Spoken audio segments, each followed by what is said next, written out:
Christina. Thank you.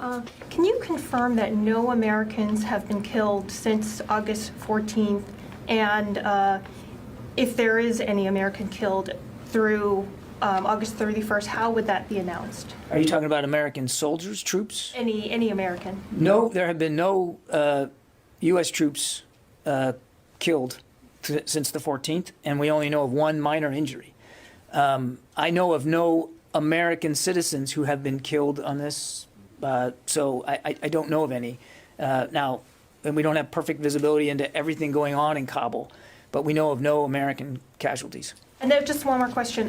When exactly does the August 31st deadline take effect? Is that August 31st midnight, or is that September 1st midnight? August 31st. Nancy. I was wondering if you could clarify a couple of points that you made earlier for me. You mentioned that at some point the U.S. will prioritize getting military personnel out of Hamid Karzai International Airport. And I'm curious, given that, is there a point where Afghan nationals and U.S. citizens will not be allowed to get into the airport compound, the supposition being that you would have to have some sort of cutoff before you could then fly the final sort of troops out? And if so, when is that? So I just want to go back to something I had said earlier about airflow, right? And as you've seen the capability over the last 3 days, over 90 aircraft total yesterday. So, and a lot focused on evacuation. So the way to answer that question is the commanders who will go forward with the plan of retrograde will have options, to make decisions on a daily, sometimes hourly basis of what loads are ready, what aircraft are ready. Can I put something else on that bird? I mean, that's how fluid and, quite honestly, we are able to do that level of planning. And it goes back to the overall, mission here is continue to be able to get as many out as possible. So I appreciate that. I think one reason I'm a little confused is it seems part of this is contingent on the Taliban and how they secure the area around the airport, who they let in, when they let them in. So I think one thing that would help me understand it better is who makes the final determination of security outside the airport? You mentioned that there are communications happening. But for example, if the U.S. wanted some kind of national in and the Taliban did not want to let them in, who makes that determination? How is it sorted out? Right now, the airfield is secure to allow full operations, and do not assess that that is going to change right now. So that is our current planning, and we'll continue to go forward with that. And Nancy, I think to sort of revisit what I said before, I mean, we've been very clear with Taliban leaders about what credentials we want them to accept. Remember, it's American citizens, it's SIV applicants, and it's vulnerable Afghans. And we have shared what the proper credentials are.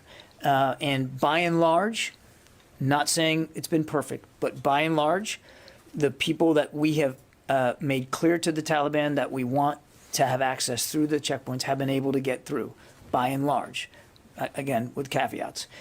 So it hasn't been a big problem to date. And as the general said earlier, I mean, we also have other means to go out and get people in if we need to. We've now done 3 rotary wing lifts, so we have that option available to us as well. Did that answer your question? Yeah, I don't mean to be thick about this. I'm just trying to understand how that communication happens. Let's say they're not letting in a certain credential that you believe should be let in. Right. How is that resolved?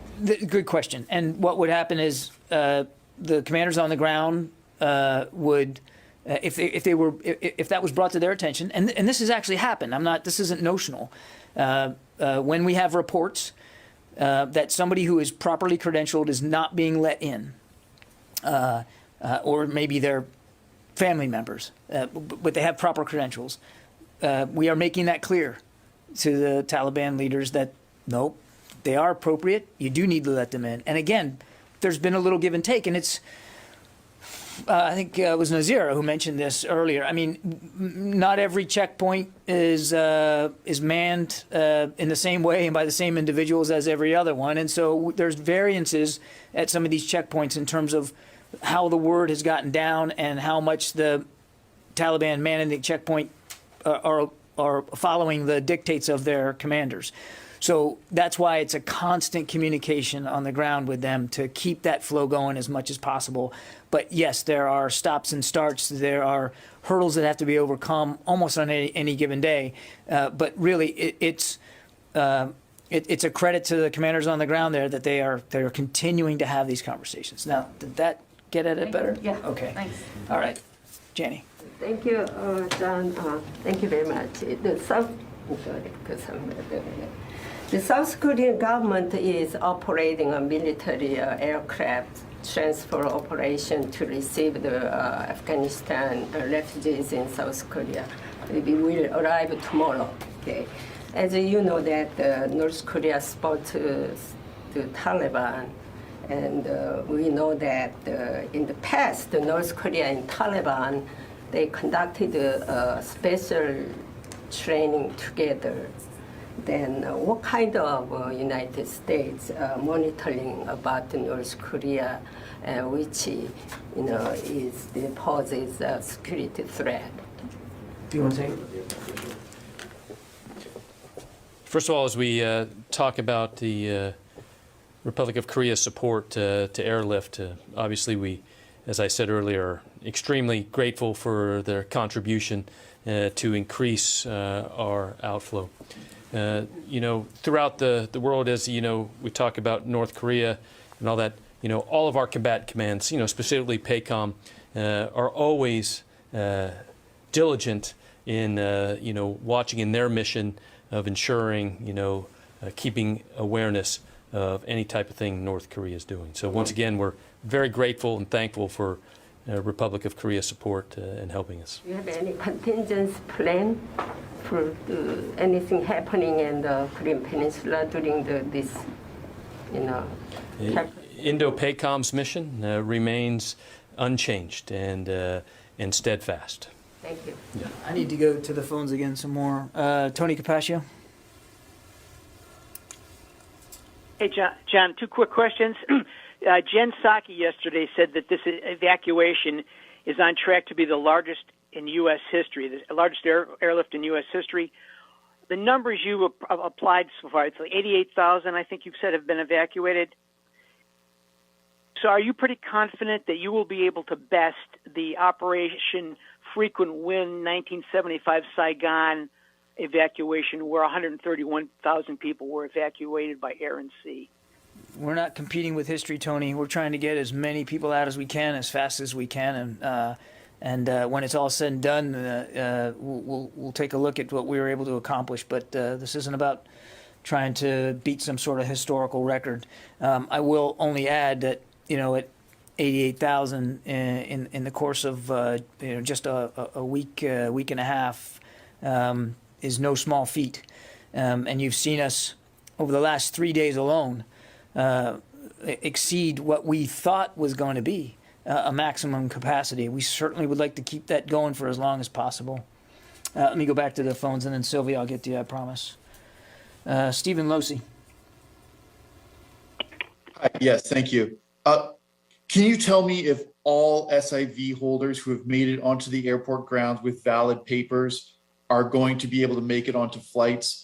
I ask because an interpreter with an SIV I've been in contact with just made it onto the grounds, was almost put out of the gate. That appears to have been now corrected.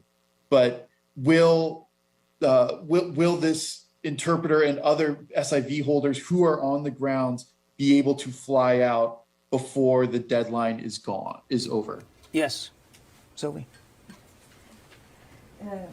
Thank you. I have two small questions. First, about the numbers. You said that 88,000 departed since the 14th of August. Is it only U.S.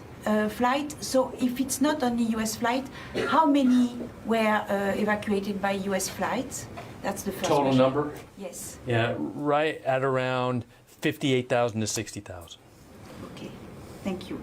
And the second question was about the president mentioned the ISIS-K threat, and I wanted to know if you received new threats, if there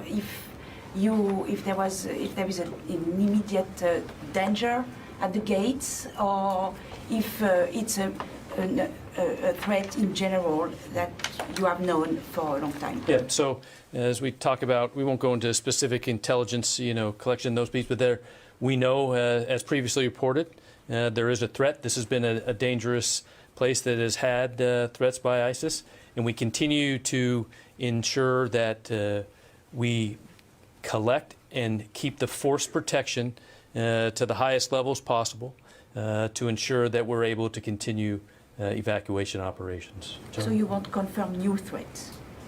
We're not going to talk about the intelligence environment, so Sylvia, you know that. These are, as the general said, these are credible threats, and we're mindful of that, but we're not going to talk about it in great detail. Megan. Just want to clarify your remarks about the vaccine memo. Is this to say that the Secretary is not going to request a waiver from the President and DOD will just give vaccines on a mandatory basis as they become fully licensed? No, that's not at all. I mean, we'll have to see where the other vaccines end up. Right. That's not at all what I meant to say. It's just that the only ones that will be made mandatory right now are the are ones that are licensed by the FDA. So by mid-September, he may ask for the other ones. I won't rule anything in or out, but as the memo says, we're only going to make mandatory those that have FDA licensure, but press reporting alone would indicate that that the other vaccines are getting close. So One more question. yeah, sure.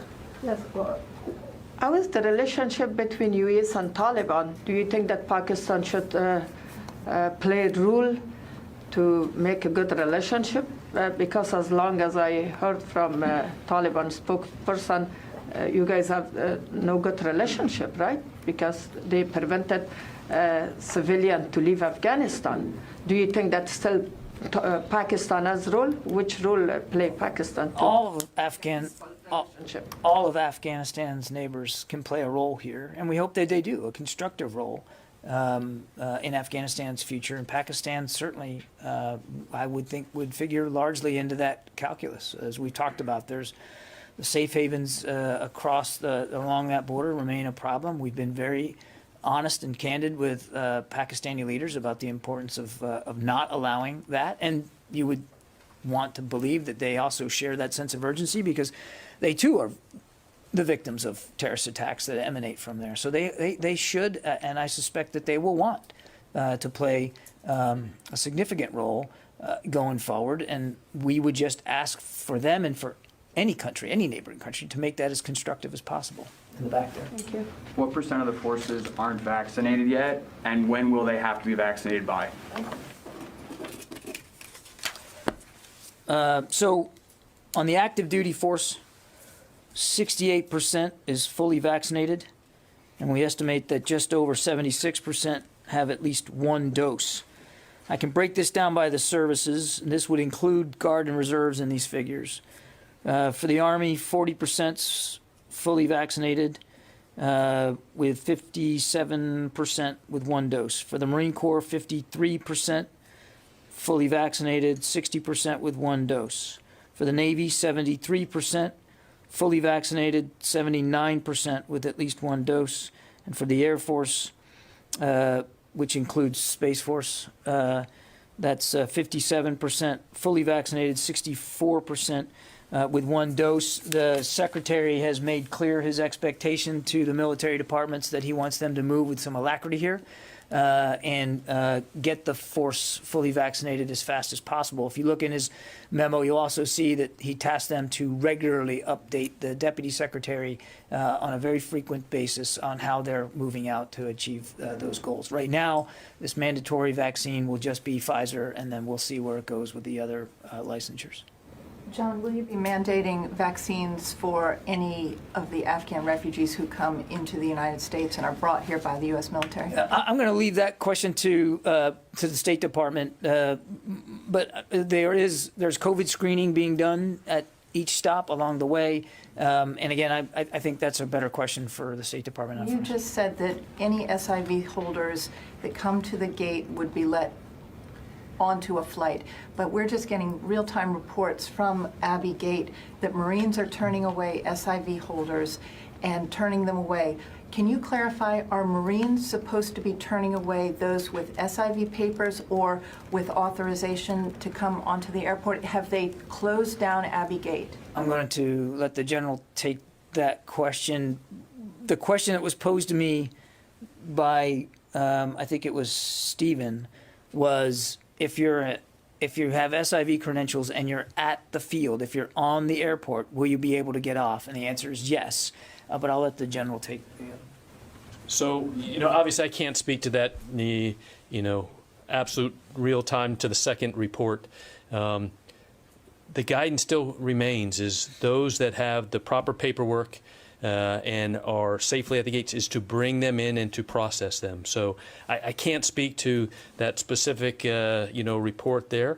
But what I do know is that whether it's our Marines or soldiers that are at those gates working with the consular officers that are there, is as people are there and present the proper SIV paperwork, we are to get them as quickly as possible in, process them for evacuation Can flights. you make sure that that message gets down to the Marines at Abbey Gate? Because this is a legitimate report that just came in. And I think we appreciate those reports, right?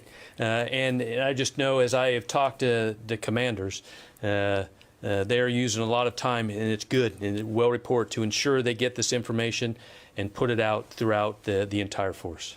The other thing, Jen, I mean, again, without speaking to this case, sometimes gates, the traffic is halted at the gates to manage flow on the airport. It's a physics issue, but again, I appreciate that, and if you share with us after the briefing the details of this, we will certainly pass it on. Absolutely. Can I ask one more vaccine Yes, ma'am. question? Is now that there's been several weeks since the decision to make this mandatory, what is the Secretary's policy or decision on any troops who refuse to get the vaccine? Great question. What the Secretary has communicated to the military departments is to execute this mandatory vaccination program with obviously skill and professionalism, which we always do, but also with a measure of compassion. And so for a member who still objects, now obviously you can ask for an exemption on religious grounds, and you certainly could be exempt if you have a pre-existing condition that your doctor advises you not to get it, obviously. But if it's an objection outside those two frameworks, the individual will be offered a chance to sit down with a physician and have that physician communicate to them the risks that they're taking by continuing to not want to take the vaccine. They will also be offered a chance to sit down with their chain of command and their leadership to talk about the risks that their objection will impose on the unit and on the force and on their teammates. And the point is, Court, that the commanders have a wide range of tools available to them to help their teammates make the right decision for themselves, for their families, and for their units. And we expect, and the Secretary expects, that the commanders will use those tools short of having to use the UCMJ. If the service member goes to the counseling, does not have a religious objection, and still objects and refuses to get the vaccine, the individual will begin to be processed in UCMJ? The commanders have a wide range of tools available to them, short of using the UCMJ, and I think we're going to trust that commanders are going to make the right decision going forward. So they'll get like an NJP, basically. Court, I can't give you an exact answer to every hypothetical situation. Once you mandate it, as we've done, it's a lawful order. It's a lawful order. And we fully anticipate that our troops are going to follow lawful orders. And when you raise your right hand and you take that oath, that's what you agree to do. And it hasn't been a problem in the past with other vaccines. Now, I recognize COVID has a different history to it and a different cultural ascription to it. But it's a lawful order, and it's our expectation that troops will obey lawful orders. And we also expect that commanders will have plenty of other tools available to them to get their vaccination rates up and to get these individuals to make the right decision short of having to use disciplinary action. Okay, I think that's almost a full hour, so we're going to call it for right now. As the general mentioned in his opening statement, we will shoot for an afternoon briefing. This one will be with General Walters from EUCOM, specifically to address issues of the evacuation and what UCOM is doing to help us move these people on to their new lives. And so we'll see you